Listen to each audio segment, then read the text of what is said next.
तो last episode में हमने देखा था कि लुनफी सावशन से पूछता है कि भाई आखिर हम लोग सेंसुई कॉन्टिनेंट में कब जाने वाले हैं, जिस पर सावशन सेंसुई कॉन्टिनेंट के खतरों के बारे में बताते हुए कहता है कि हमें एक जबरदस्त तैयारी करनी होगी क्योंकि गॉड्स को डिफीट करने के लिए हमारे पास भी गॉड लेवल की पावर्स होनी चाहिए। जिस पर लुनफी कहता है कि भाई आप साफ साफ क्यों नहीं कहते कि अभी आपको मेरी भतीजे के साथ और ज्यादा टाइम स्पेंड करना है, ये प्रिपरेशन वगैरह ये सब तो बहाना है। भला किसी से फाइट करने के लिए सावशन और लुनफी तैयारियां कब से करने लगे? क्या आपको वो दिन याद है जब मास्टर हम दोनों को छोड़ के चले गए थे और उसी दिन उस टाइम के सबसे पावरफुल सुप्रीम ने हमारे सेक्ट में अटैक कर दिया था? तब भी सिर्फ बचे होने के बावजूद भी आप डेथ तक फाइट करने के लिए रेडी थे। जिस पर सावशन थोड़ा एम्बेरस होते हुए कहता है कि इसे सब पता है। तब लुनफी कहता है कि इट्स ओके भाई, मैं समझ सकता हूँ कि आखिर पिता का प्यार क्या होता है। चलिए इसी बहाने मुझे भी उनको थोड़ा ट्रेनिंग देने का मौका मिल जाएगा। जिस पर सावशन अब टॉपिक को चेंज करते हुए कहता है कि लुनफी क्या तुमने यून के बारे में एक चीज नोटिस की? तब लुनफी भी कहता है कि यस भाई, मैं जानता हूँ कि आप किस बारे में बातें कर रहे हैं। यही ना कि यून इतने कम एज में बॉडी टेम्परिंग मंत्रा और लाइफ और डेथ के टर्न दोनों का यूज कर पा रही है, वो भी बिना हमारे किसी गाइडेंस के। मैंने जब यून को अपना लाइफ और डेथ का कंप्लीट फॉर्मूला दिया था तो मुझे लगा नहीं था कि ये इतनी जल्दी इस टेक्निक में एक्सपर्ट हो जाएगी। वाकई में यून का टैलेंट मुझसे और आपसे भी कई गुना ज्यादा है। जिस पर सावशन कहता है कि यस मैं बिल्कुल एग्री करता हूँ, आखिर बेटी किसकी है? लुनफी क्या कह दो कि हम भी यून को अपनी तरह रियल्म्स को डोमिनेट करना सिखाएं? तब लुनफी कहता है भाई हमें यून को ये सब सिखाने की कोई भी जरूरत नहीं है, वो आपकी बेटी और मेरी भतीजी है, रियल्म्स को डोमिनेट करना तो उसके खून में होगा। जिस पर सावशन अब सीरियस होते हुए कहता है कि लुनफी आज से करीब 10 साल के बाद हम लोग सेंसुई कॉन्टिनेंट में जाएंगे। इन 10 सालों में मुझे अपने मार्शल गॉड सेक्ट को मोस्ट पावरफुल सेक्ट बनाना है ताकि हमारे जाने के बाद ह्यूमन रेस को किसी से भी कोई भी खतरा ना हो। इतना ही नहीं, इन 10 सालों में मुझे यून को खुद से भी ज्यादा पावरफुल पर्सन बनते हुए देखना है।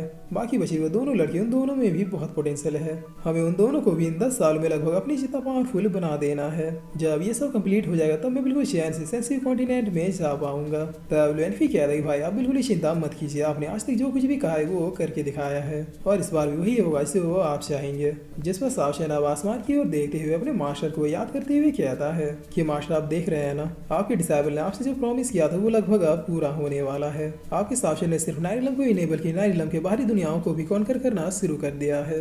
तब लुनफी भी कह रही मास्टर मैं जानता हूँ भले ही आप किसी भी दुनिया में क्यों ना हो, आपका आशीर्वाद और सिद्धांत हमेशा हमारे साथ है। आपने जो हमें सिखाया वो हम कभी भी नहीं भूलेंगे।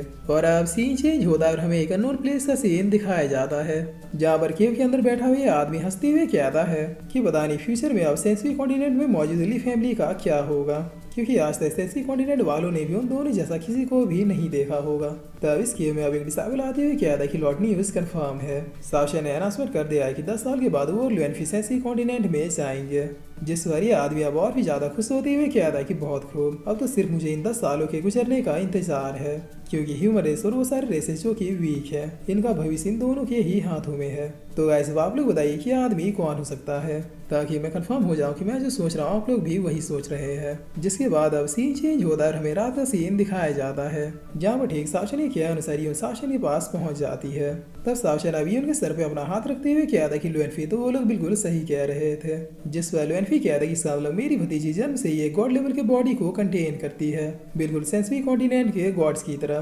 शायद यही वजह है कि ये इतने कम एज में दो एंशिएंट फॉर्मूलाओं को एक साथ कंट्रोल कर लेती है। जिससे सुनकर यून कह रही कि आखिर आप लोग क्या कह रहे हैं, मुझे तो कुछ भी समझ में नहीं आ रहा। तब सावशन कह रही बेटी तुम्हारी बॉडी एक नॉर्मल ह्यूमन की तरह नहीं है, तुम्हारा जन्म एक खास पावर के साथ हुआ है जिसकी वजह से तुम्हारी एबिलिटी और टैलेंट हम इंसानों से कहीं ज्यादा है। ऐसे एक्स्ट्राऑर्डिनरी बच्चे सेंसुई कॉन्टिनेंट में जन्म लेते हैं जो आगे चलकर गॉड या फिर गॉडेस बनते हैं और यही वजह है कि तुम्हारी कल्टीवेशन और प्रोग्रेस दूसरों से काफी फास्ट है। लेकिन मेरी एक बात हमेशा ही तुम याद रखना, भले ही फ्यूचर में तुम कितनी ज्यादा पावरफुल क्यों ना हो जाओ, भले ही एक गॉड ही क्यों ना बन जाओ, मगर कभी भी गुस्सा और घमंड को खुद पे हावी मत होने देना। और हाँ, एरोगेंट बनने की कोशिश तो बिल्कुल ही मत करना। जिस पर यूना बहुत ही चिढ़ते हुए किया देखी, लेकिन पापा मैंने तो सुना है कि इस पूरे नाइलम में आपसे ज्यादा एरोगेंट पर्सन और कोई भी नहीं। मैंने तो ये भी सुना है कि आज से करीब 20 साल पहले लोगों के जवान खोलने से पहले आप उनका सर खोल देते थे। तब इन बातों को सुनकर सावशन बात बदलते हुए कहा था कि बेटी बुरे लोगों को पनिश करना भी जरूरी है। मैंने और लुनफी ने आज तक कभी भी अच्छे लोगों को ना तो परेशान किया है और ना ही उन्हें मारा है। एक रूलर का यही तो काम होता है कि सबको साथ लेके चलना और अच्छे बुरे की परख रखना। जिस पर यून कह रही पिताजी आप बिल्कुल भी चिंता मत कीजिए, मेरे होते कभी भी किसी के साथ अन्याय नहीं होगा। लेकिन क्या आप मुझे ये सारी बातें इसलिए बता रहे क्योंकि आप दोबारा नाइलम को छोड़ के जाने वाले हैं? तब सावशन कह रही हाँ, से ठीक 10 साल के बाद मैं दोबारा नाइलम को छोड़ के चला जाऊंगा और मेरे लौटने तक मेरी मौसमी बेटी को ही नाइलम और आउटर इलम का ध्यान रखना है। जिस पर यून कह रही पिताजी आप बिल्कुल भी चिंता मत कीजिए, मैं इन 10 सालों में आपसे भी ज्यादा पावरफुल बन जाऊंगे। तब सावशन हंसते हुए कहता है कि बिल्कुल मेरी गुड़िया, मैं भी तो यही चाहता हूँ। और फिर सावशन अपने हाथ में लाइफ ट्री को अपेयर करते हुए कहता है कि मेरी गुड़िया, मेरे लिए तुम्हारे पास एक गिफ्ट है। ये लुइस फैमिली ट्रेजर को लाइफ ट्री कहते हैं। इसके फल इतने पावरफुल है कि तुम इसकी हेल्प से किसी को एक नया जीवन भी दे सकती हो। तब यूनी बहुत ही खुश होते हुए thank you so much father कहती है। जिस पर सावशन कहता है कि जाओ, रात बहुत हो गई, अब जाके रेस्ट करो।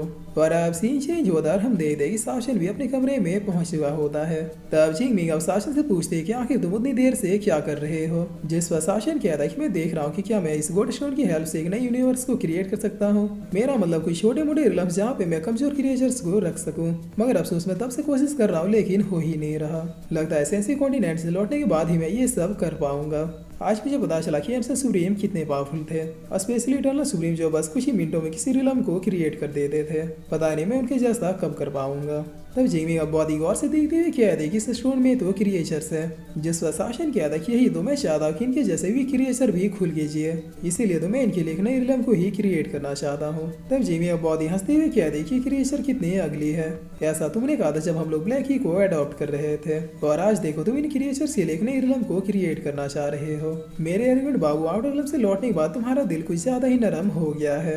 जिस पर सावशन कहता है हाँ तो इसमें हंसने वाली कौन सी बात है, सबको जीने का अधिकार है। तब जिमी कह रही बिल्कुल, मैं भी तो कब से इसी सावशन को देखना चाहती थे, जिसे सिर्फ अपनों की ही नहीं बल्कि दूसरों की भी परवाह हो। जिस पर अब सावशन और जिमी ये सारी बातें कर ही रहे होते हैं, तभी बाहर से लोएन भी कहता है कि भाई आपने जैसा कहा था सब कुछ हो चुका है, जल्दी से बाहर आ जाइए। जिस पर सावशन कहता है कि ओके मैं आ रहा हूँ। और फिर इसी के साथ ही एपिसोड यहीं पे खत्म होता है।